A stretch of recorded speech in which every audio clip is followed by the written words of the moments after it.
and go to the screen share. So we actually, all right.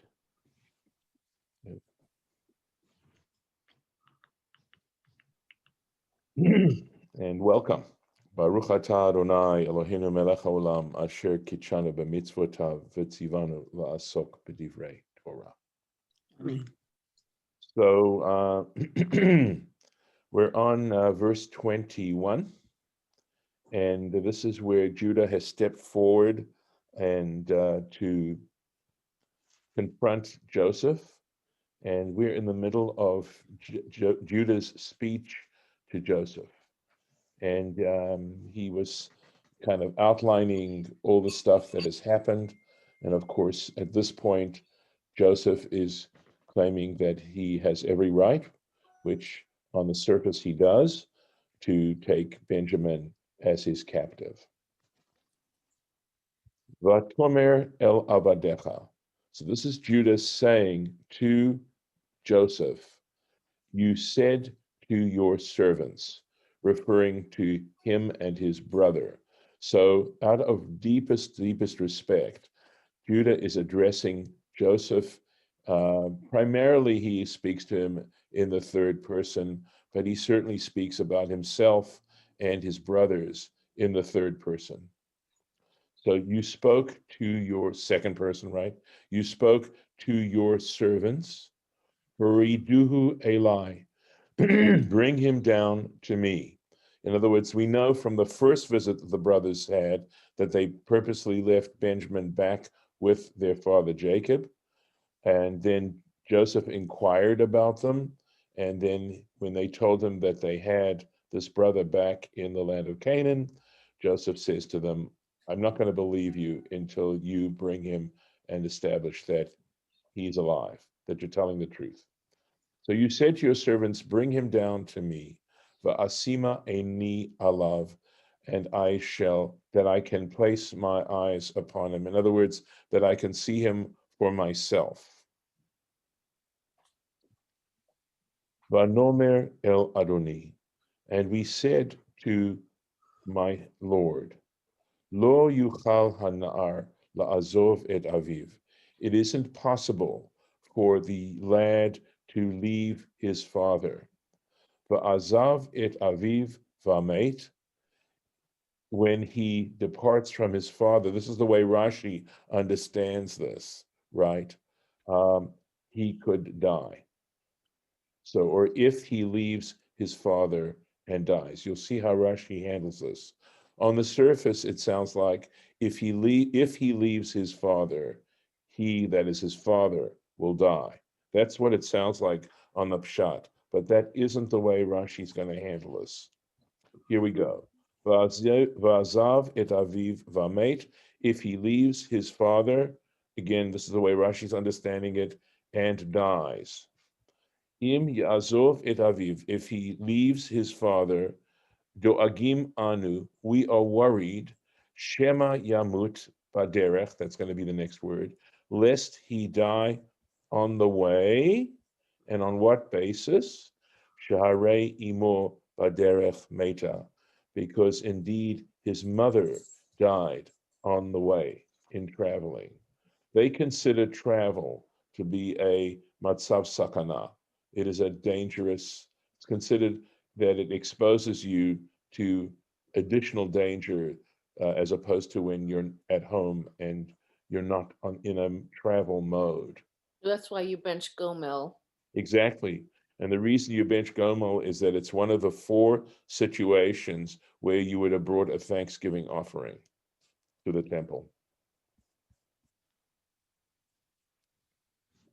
So keep going here. Vatomer el avadecha, and you said to your servants, Im lo yered achichem, if hakaton itchem, if your young brother doesn't come down with you, lo tosifun lirot panai, you will not continue to see my face. In other words, I don't want to see you. Don't bother coming. That's what he's saying. Vayhi, and it was, ki alinu el avdecha Avi, that when we went up, when we returned, in other words, went up to the land of Canaan, to your servant, my father, Vanaged lo et divrei Adoni, and we told him the words of my Lord, Vayomer Avinu, okay, oh, period. We told him that. We recounted that. Vayomer Avinu, Shvu Shivru Lanu Ma'at Mo'ochel, and our father said to us, return and purchase for us a little food. Vanomer, and we said, Lo nuchal laredet, we can't go down again. Im yesh achinu hakaton itanu v'yaradnu. If our youngest brother is with us, we can go down. Ki lo nuchal lirot pnei ha'ish, because we're not going to see, we're not going to be able to see, literally it says, the face of the man. In other words, we're not going to enter his presence. Va'achinu hakaton einenu itanu, if our youngest brother is not with us. I don't know. I'm just My- wondering if Yeah. they don't directly quote exactly what Yosef said. They leave out the word lo tosifun, Yeah, and I just wonder if he was trying to hint to them who he was, and they didn't. Ah, that's wonderful, because as soon as you pointed it out, I made the connection with the, with Yosef's name, but that's, Hmm. I like that. And that is I mean, interesting. because a lot of times we have like somebody says something and then it's repeated again later in a slightly different form, and that's one thing I remember about Nechama Leibovitz. She made a big deal out of the differences between the two recountings. Hmm. Yes. And Could he you have know maybe what that would say to me, Shira, thank you. It never would have, that never would have occurred to me, all right? Because I wasn't paying sufficient attention to that. But what that is saying to me is the ambivalence that Joseph had about revealing himself to his brothers, Yeah, that he wanted to do it so badly that he sort of very subtly hinted. yeah. I mean, it's the kind of thing you might not even notice that you were doing. Correct. Right. That's really good. It is. Thank you. Vayomer avdecha avi elenu, and your servant, my father, said to us, Atem yedatem, you know, hishnayim yaldali ishti, that my wife bore me two. Interesting, I thought, that he refers to her as his wife. Didn't he have three other wives? Instead And of I one think, of his again, wives. this is an emotional statement. Mm-hmm. It's what I said to you before. If it had been up to Jacob, he would have had one wife, Mm-hmm. Rachel. That would have been it. Just a little subtlety there. Mm-hmm. Make sure I'm covering. Oh, yeah, right. Here we No go. Rashi until 29. Right, I see this.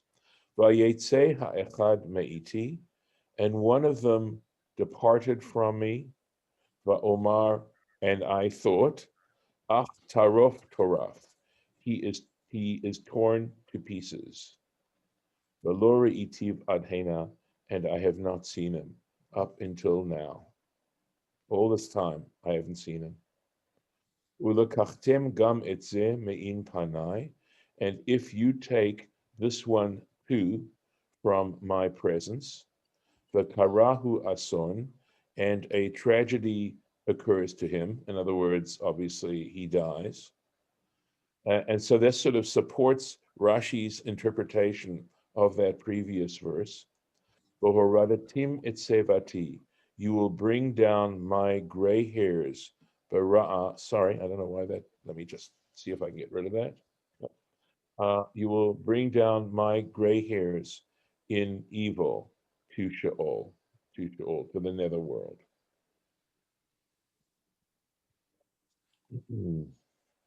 This is the first time Sheol is mentioned. I believe it is. Okay. Just see if I can click something else. And See if that makes, no, it's not making a difference. I want to make sure that I don't do this again. Let's see if that'll help. Okay, it kind of does. All right, into the Rashi. V'karahu ason, if a tragedy occurs to him. And from Bereshit Rabbah, why would I even assume such things? And this is basically the principle in which I said, Shehasatan mekatreg b'sha'at hasakana, because Satan prosecutes literally at a time of danger. So this requires a little bit of background if you are not familiar with this. What we're saying is it's so there are these sort of dynamics that go on, and we recognize that we often commit sins. We often do things that God wouldn't want us to do. And remember, God is our creator. If we hold on to these beliefs, then part of that belief is that the divine is our creator. And so when we do things, basically the issue of a sin is that you're doing something against the will of your divine creator. And the idea here is that for the most part, God is unbelievably merciful. I mean, I think in Christianity, you hear the concept of grace, but the truth is that we have such concepts within Judaism as well, meaning undeserved mercy. And for the most part, it's fine. But when we enter moments of danger, we become now vulnerable.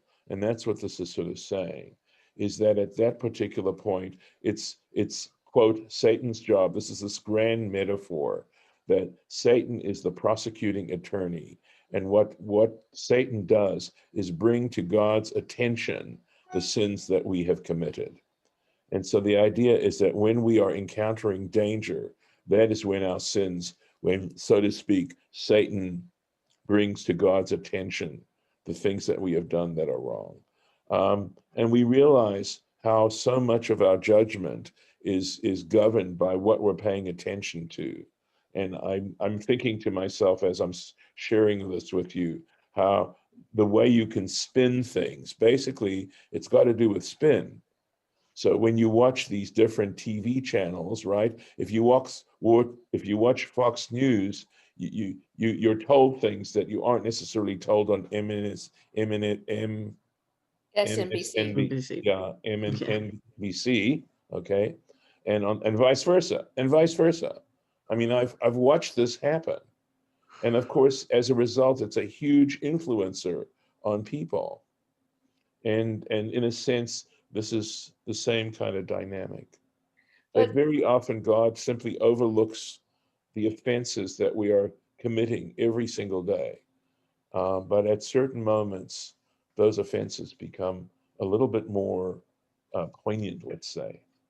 but I'd like to suggest that at the moments our offenses become more known to God, they're being pointed out and possibly more known to us, there's potential for acceptance and growth through that deeper consciousness of what has been being overlooked, but right now is not being overlooked.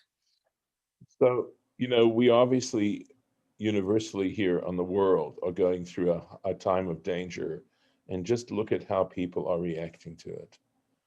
My take on adversity is I don't like the metaphor of punishment. I don't think that's necessarily a helpful way to look at adversity. And I prefer to look at it as just like you were just now, looking at it as an opportunity for growth.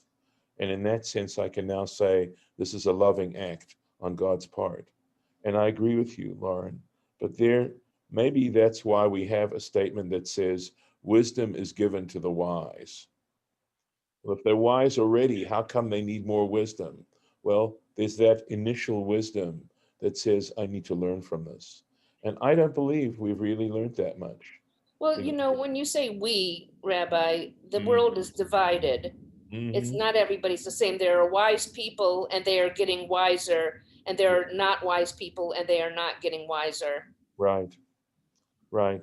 But it disturbs me that we have gone through such a crisis and we haven't, maybe a significant number of people have, at least from the evidence that's in front of me, I don't necessarily see it. Well, I see it. I see Good. both sides. I see a lot of good happening and a lot of Oh, not. yeah. No, you're right. Again, it depends on how you want to spin it. There is a lot of good that's happening. Depends on what you're paying attention to There we also. go. Case made. Right, right. So I hope you're right, Lauren. I hope you're the one who's right here. A lot of people are attending religious Zoom services or live stream services who weren't before for various reasons. They couldn't get out of the house easily or couldn't, you Yes. know, get dressed well or whatever. Some people had a lot of barriers to going out that are now able to access some help through the Bible studies and religious services and all kinds of things that are being offered to them. Yes. And some of these things have become free from really good teachers that weren't free before. And there's a lot of, this is just, a small microcosm, the religious side of it, of what's happening that's positive, Absolutely. but there's lots of Absolutely. stuff. I agree. And what you were specifying, of course, is only part of it, right? I'm That's a small guess thing. yeah. So I'm sort of looking at more of an organic kind of, but you may be right. A And if lot of that's people the- if doing that's bad the and a case, lot of then that's people doing beautiful. good. Mhm. And of course, a lot of people are really sacrificing, making major sacrifices, personal sacrifices in order Mhm. to do this. There's no doubt about it, you know, And right? some people are trying to step up to feed the growing number of people who are Exactly. homeless and Exactly. food challenged, and Right. Maybe I it's just need to, creating opportunities for people who are doing well to do better. yes, it's true. That is true. All right, to continue this, v'horadatim et sevati, you shall bring down my gray hairs, etc. Achshav keshehu etzli. This is really, I found this very touching. This is Jacob, in a sense, what Jacob was conveying to the brothers. Achshav, now keshehu etzli, when he is with me, referring to Benjamin, ani mitnachem bo, I'm able to derive comfort through him. Al imo, regarding his mother, al achiv, and regarding his brother. The im yamut zeh, and if this one, dies, dome alai, it now feels, it appears to me, sheshloshtam metu beyom echad, if all three died in one day, in a single day. Beautiful. Just totally exposing the feelings that Jacob had.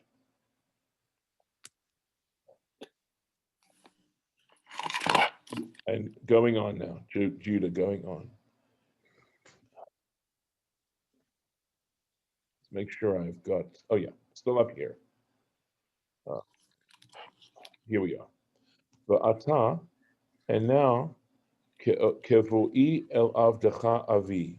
And now, when I come to your servant, my father, v'hana'ar einenu itanu, and the lad is not with us, v'nafsho kshura v'nafsho, and his soul is bound up in his soul.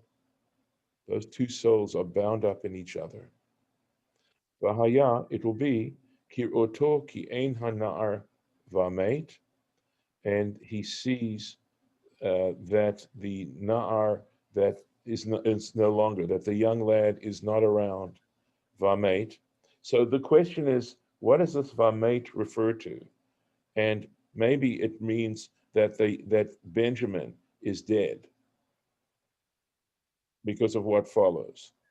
In other words, he's gonna figure that Benjamin is no longer living. V'huridu avadecha, and your servants will bring down et sevat avdecha avinu beyagon sheola, that your servants will bring down the gray hairs of our father in grief to Sheol. Sure, there's no, yep, there it is.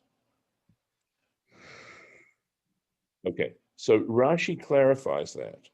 I was suggesting that possibly it meant Benjamin, and Rashi clarifies that to say no, it's actually referring to Jacob. V'haya kirotoki en hanari v'amet, that he sees that the young lad is not here, v'amet, he will die. In other words, he goes on to say, Rashi goes on to say, aviv mitzarato, his father from his grief. That's a little bit surprising. I thought at first the way you did about it, because Right. ki v'haya kiroto ki en hana'ar v'amet made me think of what happened with Yosef. Mhm. Yaakov experiences the absence of Yosef Right. and takes that to mean that Yosef is dead. He sees ki ein hana'ar and concludes vamet. You know what I mean? Of course.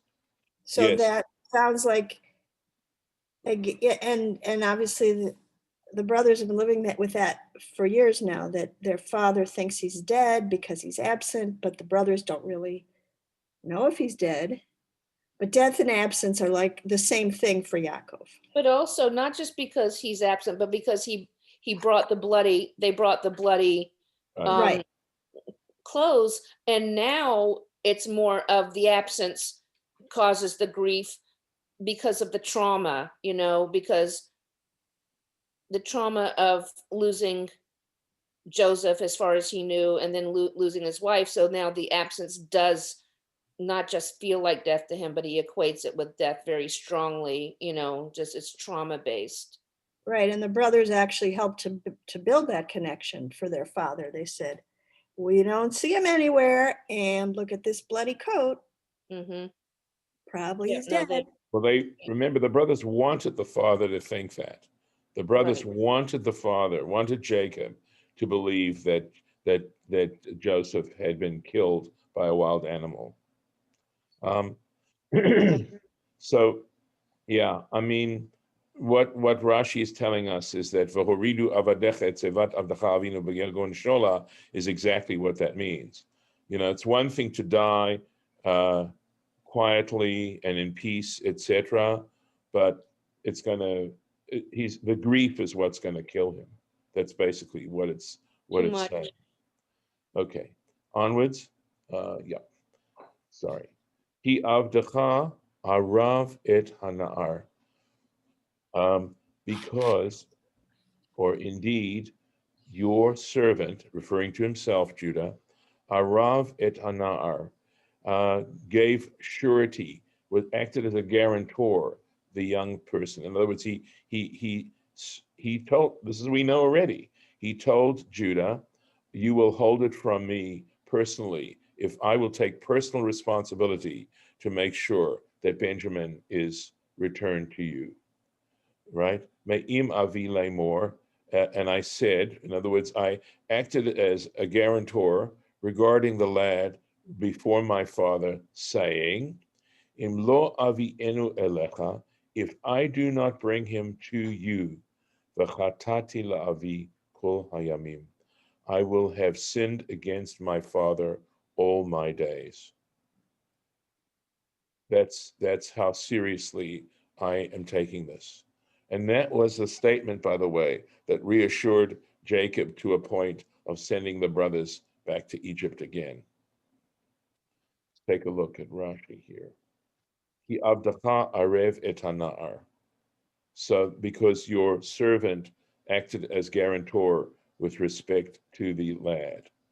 Ve'im tomar, and should you say, Lama ani nichlas latagar, yoter mishar achai, and should you say basically or think, what's your business? Why everyone else seems to be handling this okay. How come you're so involved? Why are you complaining of injustice?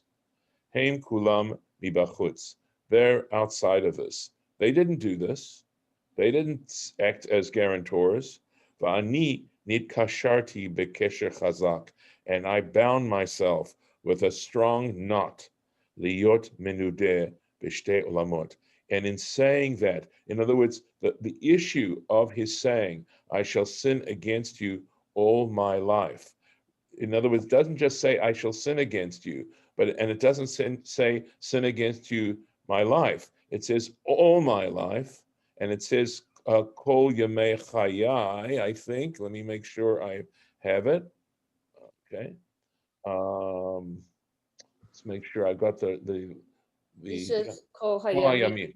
All the days refers both in this world and in the world to come. That's what Rashi's telling us. That Judah basically has said he is going to be nothing. He won't have a future. He won't have a future in this world, and he won't have a future in the next world. It will be an unforgivable sin. Right. But you can have a tough time in this world, but you can be reassured that you will have a future nevertheless. And he's saying nothing. He's going to have nothing. Yeah, because his point is not just that he's sinning, but that he's going to retain it, consciously choose to continue to sin through death, not within, any kind of teshuva. It's not going to make any difference. There's not going to be any tshuva for him. Right. Right.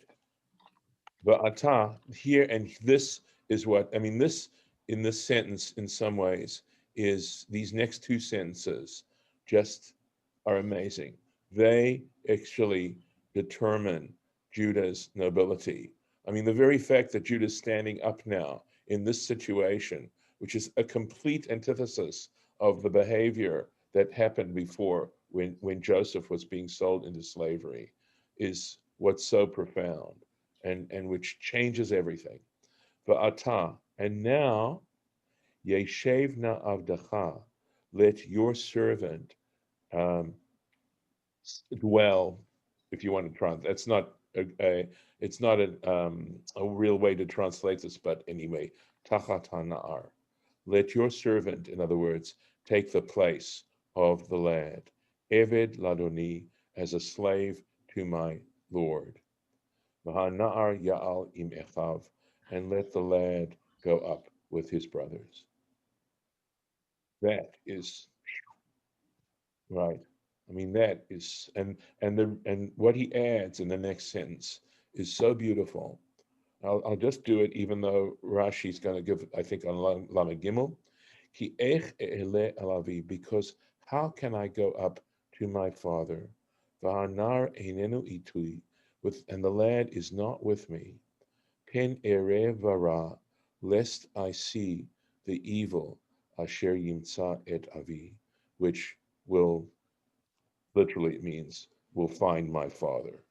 In other words, that to see the grief that his father's going to go through. He can't stand that thought. For him, that is worse than becoming a slave to Joseph. He's willing to do that. And that's leadership. That is leadership. That the people you're in charge of are so important to you. That's sort of like the very turning point of the story, as we'll see from the next sentence. Let's go back to the Rashi. Yeshevna avdacha, let your servant remain, I would say would be the better way to translate it.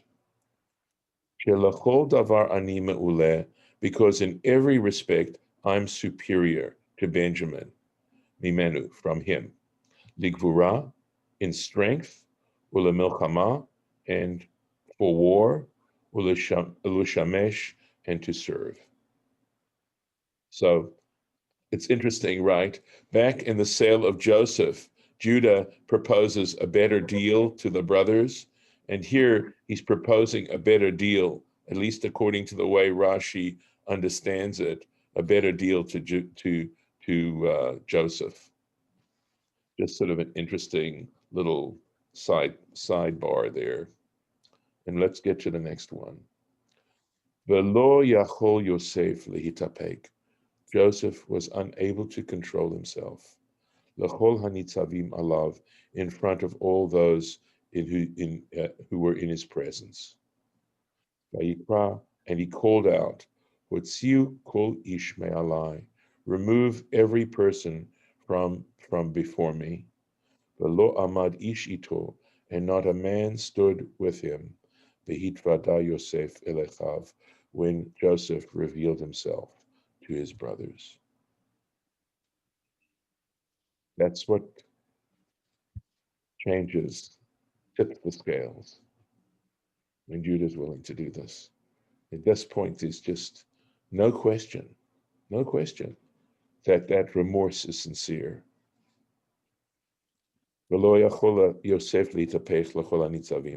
And Joseph was not able to control himself before all those who were before him. In simple words, lo haya yachol lisbol, he wasn't able to take it in. He couldn't stand it. Sheyu Mitzrayim, that the Egyptians could be nitzavim alav, in his presence. Veshomin she'achiv mitbaishim. This is also so interesting. And they should hear that his brothers are so ashamed, vehidvad olahem, when he lets them know, when he reveals himself to them. He didn't want the Egyptians to see. And I think this interpretation of Rashi is, of course, telling us how any desire for revenge, right? Any kind of desire for revenge wasn't part of Joseph at this point. No It's 10 desire o'clock and whatsoever. I have to go, so I'll see y'all tomorrow. Okay, take care. Bye-bye. I'm going to stop the share right here. Thanks.